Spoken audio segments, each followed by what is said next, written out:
सिंधुदुर्ग जिल्ह्यात प्रथमच ओरोस इथं Mahindra first choice multi brand car service workshop Jaitapkar automobiles. रत्नागिरीतल्या प्रतिष्ठेच्या कुवारबाव ग्रामपंचायत निवडणुकीत शिवसेनेचा दारुण पराभव झाला। माजी खासदार निलेश राणेंनी पाठिंबा दिलेल्या ग्रामविकास आघाडीने जोरदार मुसंडी मारली। हा विजय म्हणजे लोकसभा निवडणुकीत निलेश राणे यांच्या विजयाची नांदीच म्हणावी लागेल। जैतापकर बिल्डर्स अँड डेव्हलपर्स 20 वर्षांपासून गृहस्वप्न साकार करणारं एक नातं विश्वासाचं। कोकणात झालेल्या ग्रामपंचायत निवडणुकीचा निकाल सोमवारी जाहीर झाला। लोकसभा निवडणुकीच्या पार्श्वभूमीवर या ग्रामपंचायत निवडणुकीच्या निकालाकडे संपूर्ण जिल्ह्याचा लक्ष लागून होता।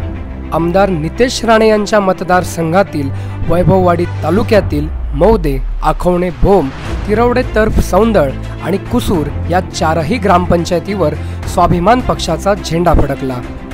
कुडाळ तालुक्यातील कडावल ग्रामपंचायत निवडणुकीत स्वाभिमानच्या स्नेहा ठाकूर सरपंचपदी बहुमताने विजयी झाल्या। तर रत्नागिरी जिल्ह्याचे लक्ष लागलेल्या मोठ्या आणि प्रतिष्ठेच्या कुवारबाव ग्रामपंचायतीच्या सरपंचपदी ग्रामविकास आघाडीच्या मंजिरी पाडाळकर विजयी झाल्या। ग्रामविकास आघाडीने शिवसेना पुरस्कृत उमेदवाराचा धुव्वा उडवला। ग्रामविकास आघाडीला महाराष्ट्र स्वाभिमान पक्षासहित इतर पक्षांनी पाठिंबा दिला होता।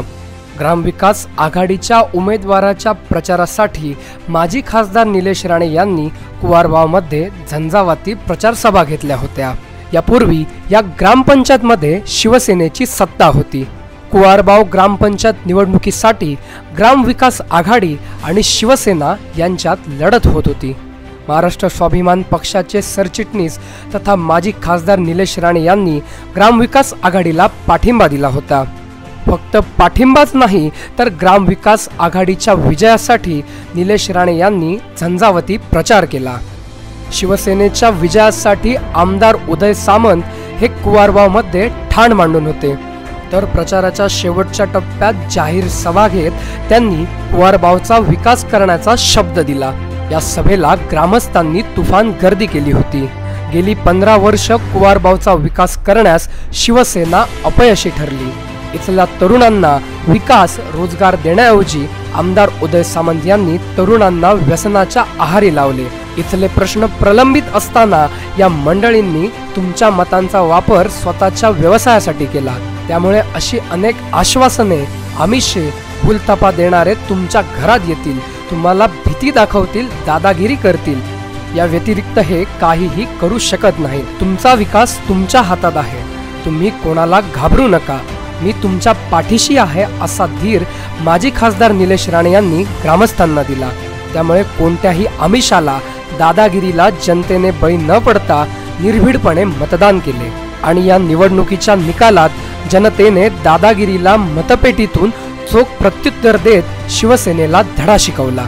या निवडणुकीत शिवसेनेचा दारुण पराभव करत ग्रामविकास आघाडीने जोरदार मुसंडी मारली।